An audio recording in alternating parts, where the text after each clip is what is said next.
Hello everyone, welcome to the Scumdogs Kennel. I'm your host, Chris Williams, and in today's Cryptid Corner mini-episode, today I have possibly two encounters with very bizarre, phenomena. One possibly being an alien encounter, another most definitely an encounter with the supernatural. In the first account we'll be reading today, folks, Chicago Massacre, horror remained at terrible and notorious location. We'll read about how this location continues to be haunted by phenomena that no one can really explain. Let's get into the article by reading this brief blurb from it. I would arrive, knock on the door, and the residents would tell me that something was going on next door. They were hearing a lot of screaming and yelling, coming from women. It sounded like they were being murdered. This account was received from a retired Chicago police officer, so that is indeed very interesting. Either way, let's get into the full account now. I was a young patrol officer on the south side of Chicago in the early 70s. I used to get called to an address on 100th Street for a disturbance regularly. I would arrive, knock on the door, and the residents would tell me that something was going on next door. They were hearing a lot of screaming and yelling coming from women. It sounded like they were being murdered. I'd listen, then point out their address. I'd invariably get, "Yeah, that's my address," as a response. I'd then say, "Do you know what happened here?" The residents would give me a wide-eyed stare as they realized what happened on that site.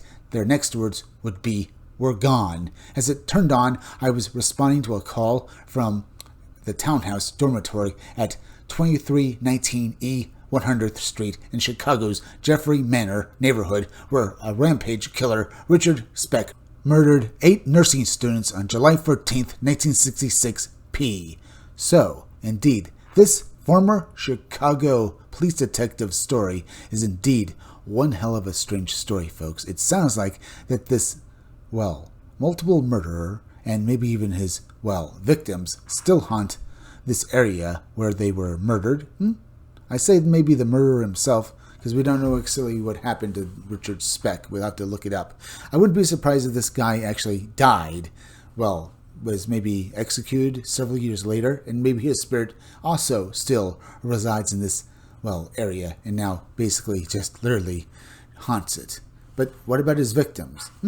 Was it actually their screams that were basically being heard by the residents in the other buildings, where they were reporting that where they heard this thing that happened on 100th Street, and it just seemed to happen regularly from that point onward? I would love to ask now, folks, if people still hear these voices even to this very day. All I can say, folks, is that indeed, Richard Speck, we'll have to look him up sometime probably, folks, probably did leave quite the haunted place behind after his rampage. And I have no doubt that, indeed, if any place would be haunted, it would be where he murdered those 8 nursing students. And I have no doubt that people probably have experienced this phenomena continuously, and that the, area around this, spot probably doesn't have that many residents, even to this very day. People will probably hear this, move out as quickly as possible, and never want to basically have anything to do with it ever again. But that's just me, folks. Either way, certainly one hell of a strange story. But folks, let's move on to the next article that might be basically an encounter with alien beings or even a haunting. But we'll discuss that as we read through this article. Intelligent entities, experiencer describes unexplained presence in her home. Indeed, folks, this woman sees some ethereal-looking being that has no real details, but looks literally like a almost outline of the person, like a glimmer man. But from the sound of the story, folks, it could very well be that this was maybe a haunting. Either way, we can discuss that after we read through the article and basically take a few minutes to discuss the story and wonder if it indeed is an alien or maybe a paranormal account.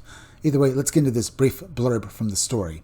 The figure behind her appeared to be wearing suspenders and possibly plaid, and was probably no taller than 5'7", while the others seemed quite a bit larger and taller. This happened in Tualatin, Oregon, February 2003 night. Ooh, sounds very strange, doesn't it, folks? Either way, let's get into the full account now.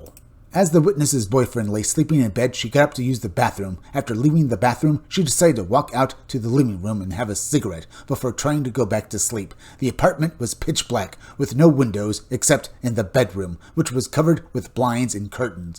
The living room had a slight glass door to a balcony right alongside the main door, also completely closed off with a drape. So indeed, folks, it sounds like this apartment here was pretty well well, dark and basically gloomy at this point of night. So yeah, this feels like the exact time that some entity would just, well, decide to make itself and its presence known to the residents inside, wouldn't it, folks? So let's read on and find out if indeed this was an encounter with an alien being or maybe a haunting here.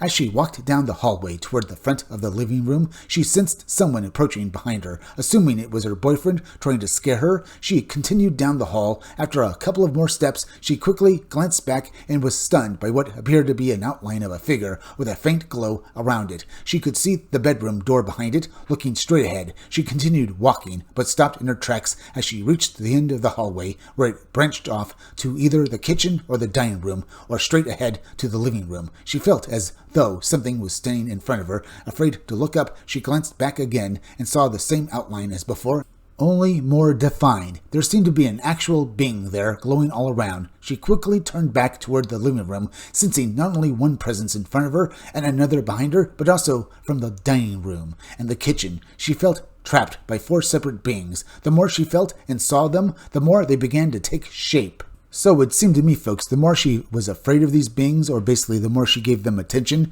the more defined and real they became.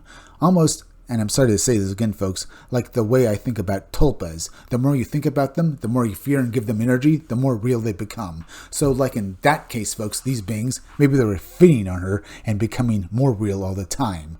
As I said, maybe there's some sort of tulpas, or maybe some sort of thought forms, or maybe some sort of telepathic communication where they were able to communicate on some level and therefore basically take a form that I guess would basically be more perceptible to the witness here. I don't know. If they indeed are some sort of shape-shifting energy beings, maybe they were trying to basically form themselves into a form that this witness could basically be comfortable with. Either way, let's read on and find out what happened next. The figure behind her appeared to be wearing suspenders and possibly plaid, and was probably no taller than 5'7", while the others seemed quite a bit larger and taller. Throughout this, she felt a wind moving around at the end of the walkway, despite there being no open windows. She could also hear what sounded like unintelligible whispering. During all of this, she tried to look away and reach for the light switch on the kitchen entry directly behind her along the hallway wall she was leaning on. It felt as if the presences were forcing her to the floor. She managed to turn on the light. As soon as she did, the room seemed to return to normal. It wasn't cold or windy. Her boyfriend had been sound asleep the entire time, which is reminiscent of basically alien encounters, folks, where, well, the spouse or the other in the room with them just remains asleep and unable to wake up.